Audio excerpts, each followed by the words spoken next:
નમસ્કાર.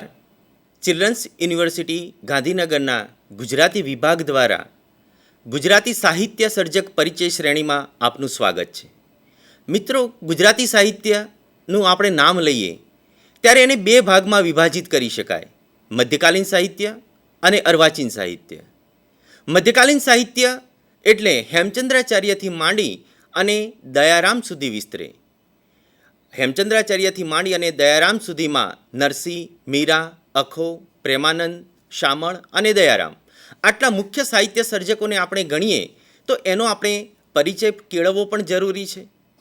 તો એના ભાગરૂપે આજે શામળ અને દયારામ આ બે સર્જકો વિશે, એની જીવન ઝરમર વિશે અને એમનું મુખ્ય સાહિત્ય સર્જન એના વિશે આપણે માહિતી મેળવીશું. તો મિત્રો, સૌપ્રથમ શામળ વિશે વાત કરું તો શામળ એ મધ્યકાલીન ગુજરાતી સાહિત્યનો પદ્ય વાર્તાકાર છે. પદ્ય વાર્તા એ ગુજરાતી મધ્યકાળનું એક એવું સ્વરૂપ છે કે જે મધ્યકાળના અન્ય સાહિત્ય સ્વરૂપોથી અલગ પડે છે. મધ્યકાળમાં ગુજરાતના તમામ સાહિત્ય સ્વરૂપોમાં ભક્તિનો વિષય મુખ્ય રહ્યો છે. જીવ, જગત, પરમાત્મા આ વિષયોથી અલગ થઈ અને શામળે પદ્ય વાર્તાઓનું સર્જન કર્યું છે. પદ્ય વાર્તા એટલે પદ્યમાં લખાતી વાર્તા અને એનો મુખ્ય આશય જનમનોરંજન છે. તો આ મધ્યકાલીન સાહિત્યકાર શામળનો જન્મ 18મી સદીમાં એટલે કે 1695માં એમનો જન્મ થયો અને 1770માં એમનું મૃત્યુ થાય છે. મધ્યકાળના મોટાભાગના કવિઓના જીવન વિશે આપણને ચોક્કસ માહિતી મળતી નથી, તેમ શામળના જીવન વિશે પણ આધારભૂત માહિતી મળતી નથી. તેમ છતાં ત્યાંના સાહિત્ય સર્જન પરથી તેનો સમયગાળો 18મી સદી માનવામાં આવે છે. તેની કેટલીક કૃતિઓમાં તેણે જણાવેલી આત્મકથનાત્મક વિગતો પરથી પણ આ સમયગાળો નક્કી કરી શકાય છે. શામળ શ્રી ગોળ માળવી બ્રાહ્મણ હતો. તેના પિતાનું નામ વીરેશ્વર અને માતાનું નામ આનંદીબાઈ હતું. એમના ગુરુનું નામ નાના ભટ્ટ હતું. શરૂઆતમાં તે અમદાવાદના રાજપુર અને વેંગણપુર, કે જેને આજે આપણે બેગમપુરા, ગોમતીપુર તરીકે ઓળખીએ છીએ, ત્યાં રહેતો હતો. કથાકારનો વ્યવસાય સ્વીકારી શામળે પોતાની શક્તિ અનુસાર પદ્ય વાર્તાઓ લખવાનું શરૂ કર્યું અને તેની ખ્યાતિ પ્રસરવા માંગી. ખેડા જિલ્લાના માતર પરગણાના સિંહુજ ગામના રખીદાસ પાટીદારે કવિની આ કીર્તિ સાંભળી તેને પ્રોત્સાહન અને જીવન નિર્વાહની સુવિધા કરી આપી. તેથી શામળનું સાહિત્ય સર્જન વેગવંતું બન્યું.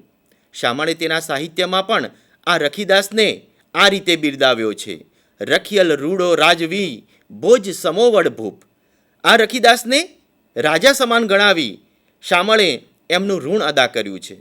શામળની પ્રથમ પદ્ય વાર્તા પદ્માવતી ઈસવીસન 1718માં રચાઈ છે અને તેની અંતિમ વાર્તા સુડા બોહતેરી 1765માં રચાઈ હોવાનો ઉલ્લેખ મળે છે. આ સમયગાળો એ શામળના જીવનનો અને સાહિત્ય સર્જનનો ગાળો છે. આ શામળ વિશે કેટલીક દંતકથાઓ પણ પ્રચલિત છે, જેમ કે તેઓ પ્રેમાનંદના સમકાલીન હતા અને કથાકારના વ્યવસાયની પ્રતિસ્પર્ધા નિમિત્તે બંને વચ્ચે ઝઘડો થયો હતો. પ્રેમાનંદના પુત્ર વલ્લભ અને શામળ એ વચ્ચે ઉગ્ર સ્પર્ધા ચાલતી હતી. શામળ શરૂઆતમાં ભાગવતની કથાઓ કરતા અને પોતે જ્યાં કથા કરતા હતા તે ગામમાં એકવાર વેશ ભજવવા માટે આવેલા ભવૈયાઓ સાથે સ્પર્ધા થતાં લોકોનું મનોરંજન કરી શકે તેવી પદ્ય વાર્તાઓ લખવાની તેમણે શરૂઆત કરી. જે દંતકથાઓ છે એનો કોઈ આધાર નથી અને કેટલાક ઉલ્લેખો એવા પણ મળે છે કે શામળ પ્રેમાનંદના સમકાલીન નહોતા કે પ્રેમાનંદને વલ્લભ નામે કોઈ પુત્ર નહોતો, પરંતુ એટલું ચોક્કસ કહી શકાય કે રસિક શૈલીમાં વાર્તાઓ કરનાર શામળ મધ્યકાળના લોકપ્રિય વાર્તાકાર હતા. આ શામળનું સાહિત્ય સર્જન આપણે જોઈએ તો પદ્ય વાર્તા એમનું મુખ્ય સાહિત્ય સર્જન છે. આ પદ્ય વાર્તાઓમાંથી કેટલીક મહત્ત્વની પદ્ય વાર્તાઓ આપણે જોઈએ તો પહેલી છે સિંહાસન બત્રીસી. એમાં પંચદંડ અને વેતાલ પચીસીની વાર્તાઓનો પણ સમાવેશ થઈ જાય છે. ત્યાર પછી છે સુડા બોહતેરી, પદ્માવતી, ચંદ્રચંદ્રાવતી, મદન મોહના, નંદ બત્રીસી, રૂપાવતી, ભદ્રભામિની, વિદ્યાવિલાસિની, બરાક કસ્તુરી, સુંદર કામદારની વાર્તા, આ બધી એમની પદ્ય વાર્તાઓ છે. એમના સાહિત્ય સર્જનમાં બીજો ભાગ છે પૌરાણિક કૃતિઓનો, અને એમાં શિવપુરાણ, અંગદવિષ્ટિ, શુકદેવ આખ્યાન, વીરેશ્વર આખ્યાન, રાવણ મંદોદરી સંવાદ જેવી પૌરાણિક કૃતિઓ એમણે આપી છે. શામળે છપ્પાઓ પણ આપ્યા છે, અને બંધારણની રીતે વધારે અધિકૃત છપ્પા આપણને શામળમાં મળે છે. કેટલીક પ્રકીર્ણ રચનાઓની આપણે વાત કરીએ તો અબ્રાહમ કુલીના શ્લોકો અથવા રસ્તુમ બહાદુરનો પવાડો, પતાઈ રાવળનો ગરબો, રણછોડજીના શ્લોકો અથવા બોડાણા આખ્યાન, ઉદ્યમ કર્મ સંવાદ, ગુલબંકાવલી વગેરે એમની પ્રકીર્ણ રચનાઓ છે. મિત્રો, શામળનું મુખ્ય પ્રદાન પદ્યવાર્તામાં જ્યારે રહ્યું છે ત્યારે એની કેટલીક પદ્યવાર્તાઓ કે જે બહુ મહત્ત્વની છે એના વિશે બહુ આપણે ટૂંકમાં વાત કરીએ તો પ્રથમ પદ્યવાર્તા જે લખાઈ છે એ છે પદ્માવતી. શામળ રચિત પદ્યવાર્તા 1718માં આ પદ્માવતીની રચના થઈ છે. 775 કડીઓમાં મુખ્યત્વે દોહરા અને ચોપાઈમાં આ વાર્તાની રચના શામળે કરી છે. આરંભમાં પુષ્પસેન અને સુલોચનાનું કથાવસ્તુ અને ઉત્તરાર્ધમાં પુષ્પસેન તથા પદ્માવતીનું કથાવસ્તુ આ વાર્તામાં નિરૂપાયું છે. બુદ્ધિ અને ચતુરાઈનો ક્યાસ કાઢતી અનેક સમસ્યાઓ આ વાર્તામાં નિરૂપણ પામી છે. તેમ છતાં સામાન્ય કવિત્વના અંશવાળી આરંભિક કૃતિ હોય એવું એ વાર્તા જોતા લાગે છે. બીજી એમની પદ્યવાર્તા છે ચંદ્રચંદ્રાવતીની વાર્તા. આ વાર્તામાં રાજકુમાર ચંદ્રશેખર અને રાજકુમારી ચંદ્રાવતીની પ્રેમકથા આલેખન પામી છે. પ્રથમ દૃષ્ટિએ જ બંને વચ્ચે પરસ્પર પ્રેમ નિપજે છે, અને ચંદ્રાવતીએ પૂછેલી 32 સમસ્યાઓ ચંદ્રસેન ઉકેલી આપે છે.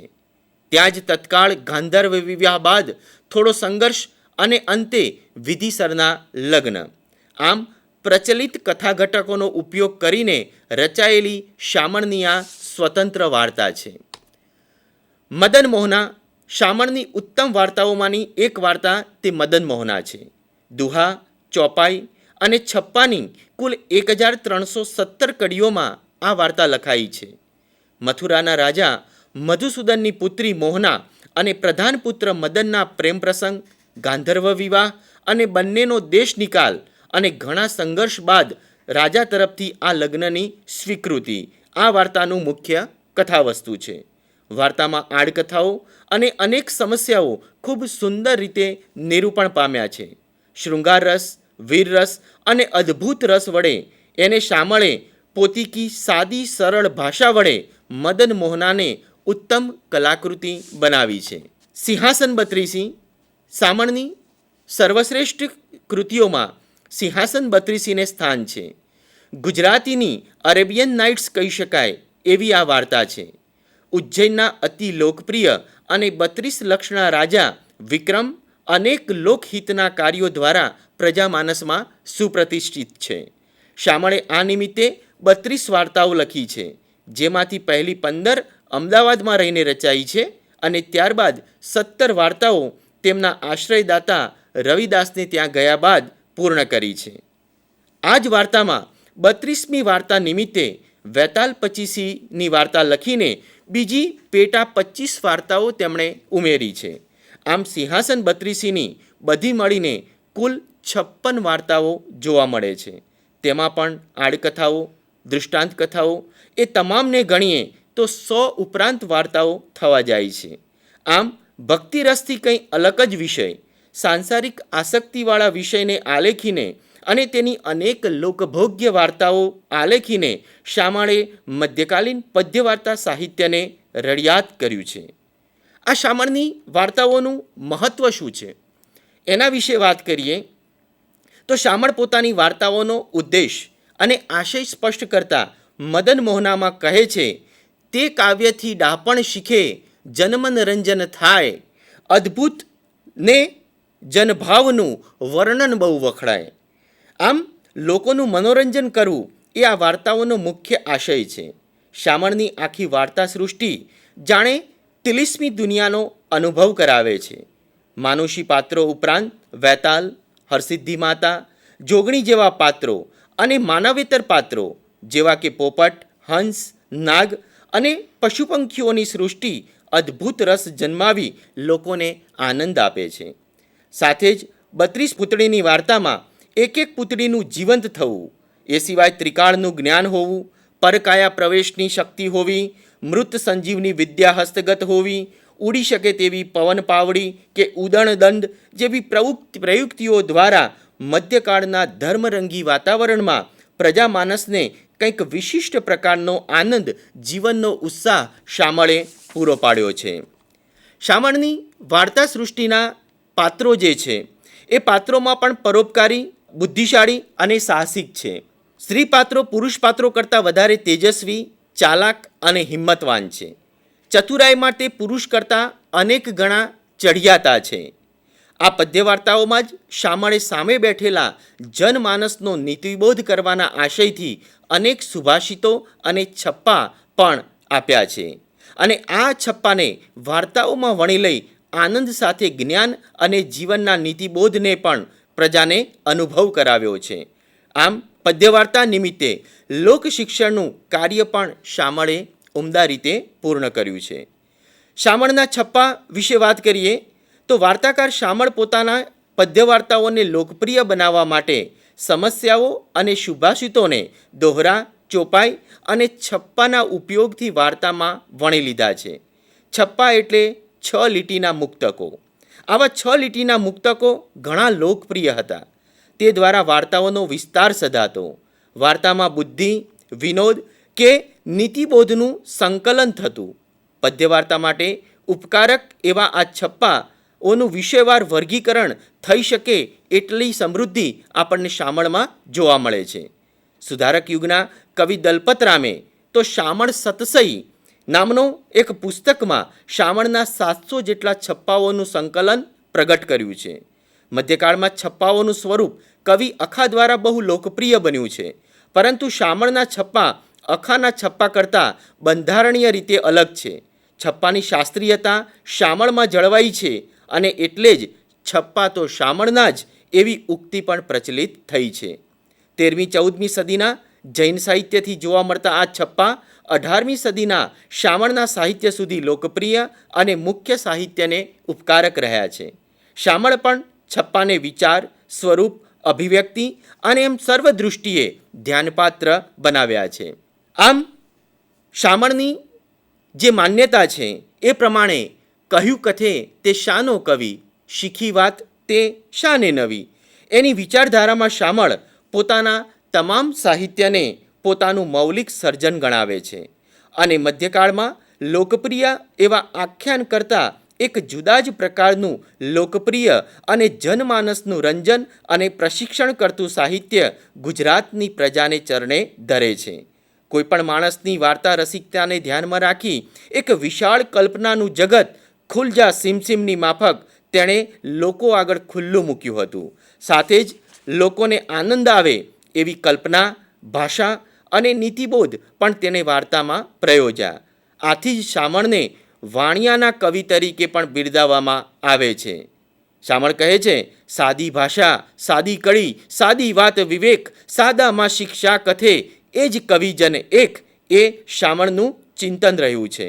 આમ શામળ વિશે મધ્યકાળના સાહિત્ય વિશે ઊંડું સંશોધન કરનાર અભ્યાસુ ડૉક્ટર હસુ યાજ્ઞિક કહે છે તેમ શૈલીની સરળતા અને પ્રવાહિતા સિદ્ધ કરતો વાર્તાકાર શામળ મર્યાદાઓ સાથે પણ મધ્યકાલીન સાહિત્યનો ઉત્તમ વાર્તાકાર રહ્યો છે. તો આવા વાર્તાકારને શત પ્રણામ. શામળનું સાહિત્ય સર્જન આ સાથે પૂર્ણ થાય છે. શામળ બાદ દયારામની વાત કરીએ તો દયારામ એટલે મધ્યકાળની છેલ્લી ગોપી. હા, ગોપી અને પ્રેમલક્ષણા ભક્તિ આ પરંપરા જે નરસિંહથી શરૂ થઈ હતી એ પરંપરા દયારામ સુધી આવીને અટકી. દયારામ એટલે ગરબી અને ગરબી એટલે દયારામ. આવી જે ઉક્તિ પ્રચલિત થઈ છે એટલે દયારામ ગુજરાતની છેલ્લી ગોપી છે. ગરબી એટલે મિત્રો કે જેમાં કૃષ્ણ ભક્તિ મુખ્ય છે અને સર્જક પોતે, કવિ પોતે પોતાના કૃષ્ણને પ્રિયતમની હદે ચાહે છે, પ્રિયતમની રીતે ભજે છે. એટલે જ કવિ દયારામ કહે છે કે ઝઘડો લોચન મનનો રે, કે ઝઘડો લોચન મનનો રે. એ સાથે જ બીજી કેટલીક કૃષ્ણ અને ગોપી વચ્ચેની ચાતુરી વ્યક્ત કરતી ગરબીઓ પણ આપણને એમની પાસેથી મળે છે કે તું મુજને અડતા શામ થઈશ તો હું કેમ નહીં થાવ ગોરો, ફરી મળતા રંગ અદલા બદલી મુજ મોરો તુજ તોરો. આવી ચાતુર્યવાળી ગરબીઓ આપનાર દયારામ એ ગુજરાતનું મહામૂલું મોતી છે. તો આવો આ દયારામ વિશે આપણે વિગતે પરિચય મેળવીએ. આ દયારામ એ ગુજરાતી મધ્યકાલીન સાહિત્યના છેલ્લા સર્જક છે. એમનો જન્મ 1877માં થયો હતો. તેમનું જન્મસ્થળ ચાણોદ માનવામાં આવે છે. તો કેટલાક ઉલ્લેખો એવા પણ મળે છે કે દયારામનો જન્મ તેમના મોસાળ ડભોઈમાં થયો હતો. તેમના પિતાનું નામ પ્રભુરામ ભટ્ટ અને માતાનું નામ રાજકુંવર અથવા તો મહાલક્ષ્મી તેમનું નામ હતું એવા પણ આપણને ઉલ્લેખો મળે છે. આ દયારામનું બાળપણનું નામ દયાશંકર હતું. આ દયારામ સાથે જોડાયેલી એમના જીવન વિશેની પણ કેટલીક વાતો આપણને મળે છે. તો આ એમની વાતો વિશે આપણે જોઈએ તો દયારામના બાળપણમાં જ તેમના માતા પિતાનું મૃત્યુ થયું હતું. તેથી તેમણે જીવનનો મોટો ભાગ તેમના મોસાળ ડભોઈમાં વિતાવ્યો હતો. દયારામ જ્ઞાતિએ નાગર બ્રાહ્મણ હતા. સુંદર દેહ લાલિત્ય અને એની સાથે મધુર કંઠ તેમના વ્યક્તિત્વને નિખાર આપતા હતા. દયારામ સંગીતના પણ જાણકાર હતા. નાનપણથી જ દયારામને વૈષ્ણવ ભક્તિના સંસ્કાર મળ્યા હતા. નાનપણમાં તેમના વિવાહ ગંગા નામની એક નાગર કન્યા સાથે થયા હતા. પરંતુ લગ્ન પૂર્વે જ તેનું અવસાન થતાં દયારામ આજીવન બ્રહ્મચારી રહ્યા હતા. 13 વર્ષની વયે ઈચ્છારામ ભટ્ટ નામના એક વૈષ્ણવ પાસેથી શાસ્ત્રજ્ઞાન અને કાવ્ય જ્ઞાનની પ્રેરણા તેમણે લીધી હતી. શુદ્ધાદ્વૈત અષ્ટાક્ષરી મંત્ર શ્રી કૃષ્ણ શરણમ મમ તેમણે અપનાવ્યો હતો. તેમણે વૈષ્ણવોના પ્રસિદ્ધ સ્થાન શ્રીનાથજી અને ભારતની અનેક વખત યાત્રાઓ પણ કરી હતી. 45 વર્ષની વયે બાળ વિધવા રતનબાઈને તેમણે આશરો આપ્યો અને આ રતનબાઈએ ભક્તિભાવથી આજીવન દયારામની સેવા કરી હતી. એવું કહેવાય છે કે કવિ રણછોડ દયારામનો શિષ્ય હતો. સાહિત્ય અને ભારત ભ્રમણથી ભર્યું 75 વર્ષનું આયુષ્ય ભોગવી 1852માં દયારામનું મૃત્યુ થયું હતું. દયારામના મૃત્યુથી જાણે ગુજરાતી મધ્યકાલીન સાહિત્યનો અંત આવ્યો અને અર્વાચીન યુગના પગરણ થયા. દયારામના સાહિત્ય સર્જન વિશે જોઈએ તો દયારામનું સાહિત્ય સર્જન મુખ્ય 4 વિભાગોમાં વહેંચી શકાય. એમના સાહિત્ય સર્જનમાં પ્રમુખ સ્થાને છે ગરબીઓ. દયારામે 600 જેટલી ગરબીઓની રચના કરી છે. દયારામના સાહિત્ય સર્જનમાં બીજું પાસું છે સાંપ્રદાયિક અથવા તો સિદ્ધાંત નિરૂપણની કૃતિઓ. આ સિદ્ધાંત નિરૂપણની કૃતિઓમાં રસિક વલ્લભ, ભક્તિપોષણ વગેરે ગુજરાતીમાં રચાયેલી 8 કૃતિઓ આપણને મળે છે. તો રસિક રંજન વગેરે બ્રજ ભાષામાં રચાયેલી 6 કૃતિઓ આપણને દયારામ પાસેથી મળે છે. દયારામના સાહિત્ય સર્જનમાં ત્રીજું પાસું એટલે ભક્તિનો મહિમાગાન કરતી કૃતિઓ છે. એમાં પણ એક આખ્યાનને મળતી કે જે આખ્યાન નથી પરંતુ આખ્યાનના જેવું બંધારણ ધરાવે છે એવી કૃતિઓમાં ભક્તવેલ, 84 વૈષ્ણવના ધોળ, મીરાચરિત્ર, હરિભક્તિ ચંદ્રિકા વગેરે 12 કૃતિઓ આપણને મળે છે. પ્રેમાનંદના એમના પુરોગામી હોવાથી એટલે એમની જ અસર નીચે આખ્યાન જેવી કૃતિઓ પણ આપણને દયારામ પાસેથી મળે છે. એમાં અજામિલ આખ્યાન, રૂકમણી વિવાહ, સત્યભામા વિવાહ વગેરે 10 કૃતિઓ તેઓ આપે છે. આ પ્રકારની એમની અન્ય કૃતિઓમાં ઉપદેશાત્મક કૃતિઓ પણ મહત્ત્વની છે. તેમાં પ્રબોધબાવની, હનુમાન ગરુડ સંવાદ, ભક્તવેલ વગેરે 14 કૃતિઓ આપણને તેમની પાસેથી મળે છે. આ ઉપરાંત ભક્તિબોધના પદો, સાચા વૈષ્ણવના લક્ષણો અને ભક્તિ માર્ગનો મહિમા રજૂ કરતા પદો પણ તેમણે આપ્યા છે. દયારામના સાહિત્ય સર્જનમાં અન્ય પ્રકીર્ણ રચનાઓ પણ આપણને મળે છે. એમાં સતસૈયા નામનો એક ગ્રંથ આપણને મળે છે. વિવિધ વિષયો પરના 700 દુહાનું સંકલન વ્રજ ભાષામાં તેમાં કરવામાં આવ્યું છે. વસ્તુવૃંદ દીપિકામાં વ્રજ ભાષાનો પર્યાયવાચી શબ્દકોશ તેઓ આપણને આપે છે. પિંગલસાર નામના ગ્રંથમાં વ્રજ ભાષામાં લખાયેલા છંદશાસ્ત્રની ચર્ચા કરતો અને પુષ્ટિમાર્ગની પ્રતિષ્ઠા કરતો ગ્રંથ આપણને મળે છે. આ ઉપરાંત હરિહર તારતમ્ય, ભાગવતસાર, પ્રશ્નોત્તરમાલા, ક્લેશ કુઠાર, પ્રશ્નોત્તર વિચાર વગેરે કૃતિઓ પણ દયારામ પાસેથી આપણને મળે છે. દયારામના સમગ્ર સાહિત્ય સર્જનમાં ગરબીઓ જ્યારે પ્રમુખ સ્થાને છે ત્યારે એની ગરબીઓની કેટલીક લાક્ષણિકતાઓ વિશે આપણે વાત કરીએ તો ગરબીઓ દયારામનો અને મધ્યકાલીન સાહિત્યનો સૌથી લોકપ્રિય સાહિત્ય પ્રકાર રહ્યો છે. દયારામે 600 જેટલી ગરબીઓની રચના કરી છે. આ ગરબીઓ એ બીજું કંઈ નહીં પરંતુ ભાવપ્રધાન ઉર્મી ગીત છે. તેમાં કૃષ્ણ ભક્તિ પ્રમુખ વિષય તરીકે આલેખાયો છે. તેમાં રહેલી ઉર્મિની ઉત્કટતાને કારણે નાનાલાલે દયારામને બંસી બોલનો કવિ કહ્યો છે. તો કવિ ઉષ્ણસ દયારામને વ્યાકુલ વૈષ્ણવના નામથી નવાજે છે. ગુજરાતના મહામુલા મોતી સમાન આ ગરબીઓમાં ગોપી ભાવે શ્રી કૃષ્ણ પ્રત્યેનો પ્રેમ અને સમર્પણ ભાવના સંવેદનો ઉત્તમ રીતે ઝીલાયા છે. દયારામના સાહિત્ય સર્જનમાં શ્રી કૃષ્ણનો વિરહ, કૃષ્ણના મિલન સમયની લીલામસ્તી, સાંસારિક શૃંગાર જેવા વિષયો પણ આ ગરબીમાં નિરૂપાયા છે. ગોપી ભાવે કવિએ આ રચના કરી હોવાથી ઉષ્ણસ કહે છે કે દયારામ ગુજરાતમાં મીરા પછીની પ્રેમલક્ષણા ભક્તિની છેલ્લી શ્રેષ્ઠ ગોપી છે. ગરબીની ઓજસ્વી ભાષા, તેમાં રહેલું સંગીત તત્વ આ ગરબીની પ્રમુખ વિશેષતા છે.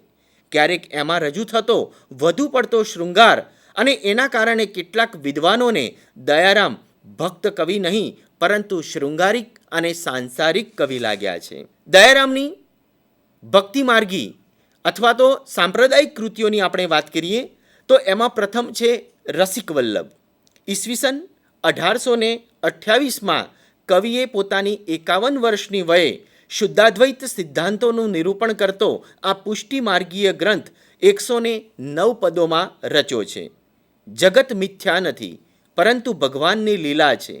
બ્રહ્મની ઈચ્છાથી જ આ જગત ઉદ્ભવ્યું છે એમ કહી આ સંસારમાં તેમણે ભક્તિનું મહિમાગાન આ ગ્રંથ દ્વારા ગાયું છે.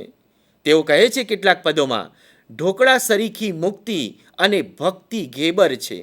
વ્રજ વહાલું રે વૈકુંઠ નહીં આવું, ત્યાં મુજ નંદકુંવર ક્યાંથી લાવું? એમ કહી દયારામે આ સંસારમાં ભક્તિનો મહિમા આ ગ્રંથમાં કર્યો છે. શ્રી ગોવર્ધનરામ ત્રિપાઠી દયારામની આ કૃતિને શ્રેષ્ઠ સાંપ્રદાયિક કૃતિ તરીકે ઓળખાવે છે. દયારામની બીજી સાંપ્રદાયિક કૃતિમાં છે ભક્તિપોષણ. આ કૃતિ 101 પદમાં લખાયેલી ભક્તિનો મહિમા સમજાવતી તેનું સ્વરૂપ અને પ્રકારોની ઉદાહરણ સાથે સમજ આપે છે. રસિક વલ્લભની જ સંક્ષિપ્ત આવૃત્તિ જેવી આ કૃતિ છે. અહીં નવધા ભક્તિની સાથે 10મી પ્રેમ ભક્તિને પણ તે ઉમેરે છે. આ સિવાય રસિકરંજન અને ભક્તિ વિધાન એ બે કૃતિઓ પણ આપણને દયારામ પાસેથી મળે છે. રસિક વલ્લભના જ વ્રજ ભાષામાં અવતાર જેવી આ કૃતિઓ છે. આ તમામ કૃતિઓ સંપ્રદાય પૂરતી જ પ્રસિદ્ધિ પામી છે. સંપ્રદાયની બહાર સર્વ જનસામાન્યમાં આ સાંપ્રદાયિક કૃતિઓ બહુ પ્રસિદ્ધિ પામી નથી. ત્યારબાદ અજામિલ આખ્યાન નામ સ્મરણનો મહિમા દર્શાવતી અને દૃષ્ટાંત રૂપે ભક્ત અજામિલની કથા આ આખ્યાનમાં છે. કૃષ્ણ ભગવાનની ભક્તિ અને નામ સ્મરણનો મહિમા આ કૃતિમાં રજૂ થયો છે. દયારામે ઉપરોક્ત મહત્વની કૃતિઓ ઉપરાંત વૈરાગ્યના પદો પણ લખ્યા છે. કેવા પદો છે આ? વૈષ્ણવ નથી થયો તું રે, હરિજન નથી થયો તું રે જેવા પદો લખી અને બહુ જ લોકપ્રિયતા એમણે પ્રાપ્ત કરી છે. આમ દયારામ અનેક પદરચનાઓ, અનેક સાંપ્રદાયિક રચનાઓ કરી મધ્યકાલીન સાહિત્યમાં મહત્વનું પ્રદાન કરનાર પ્રમુખ કવિ છે. અનેક રચનાઓ છતાં ગરબી તો દયારામની જ. એ પંક્તિ દયારામના સમગ્ર સાહિત્ય સર્જનને અભિવ્યક્ત કરે છે. તેથી જ નાનાલાલ પણ કહે છે કે દયારામભાઈ એટલે ગુજરાતની મધુરપ, જમક, જબકાર અને વિવહળતા, ગુજરાતનું નારી સંગીત, એમની એક એક ગરબી ગુજરાતનું મહામૂલું મોતી છે. આવા મહામૂલા મોતીને મૂકી 1852માં દયારામનું મૃત્યુ થાય છે અને 1855માં દલપતરામે રચેલી બાપાની પિંપર નામની કવિતાથી અર્વાચીન ગુજરાતી સાહિત્યનો ઉદય થાય છે. આમ દયારામ એ મધ્યકાલીન અને અર્વાચીન ગુજરાતી સાહિત્યના કડીરૂપ કવિ છે અને ગરબીઓ દ્વારા હંમેશા તે ચિરંજીવ રહેશે. આમ શામળ અને દયારામ એ મધ્યકાળની ઉત્તરાવસ્થાના બે એવા પ્રમુખ કવિઓ કે એકે પદ્યવાર્તાઓ દ્વારા જન્મનોરંજન કર્યું તો બીજાએ પ્રેમલક્ષણા ભક્તિના ઉત્તમ આવિર્ભાવો જે નરસિંહ મહેતાથી શરૂ થયા હતા એને છેક મધ્યકાળના અંત સુધી અવતાર્યા અને એવી ઉત્કટ ઉર્મિભાવવાળી ગરબીઓ એમણે આપી કે જે અત્યારની ગુજરાતી કવિતાના પણ એ શ્રેષ્ઠ ઉર્મિ ગીતો છે અને માણસની ઉર્મિ જ્યાં સુધી જીવંત રહેશે ત્યાં સુધી આ દયારામની ઉર્મિ ગીતો, દયારામની ગરબીઓ જીવંત રહેશે. નમસ્કાર.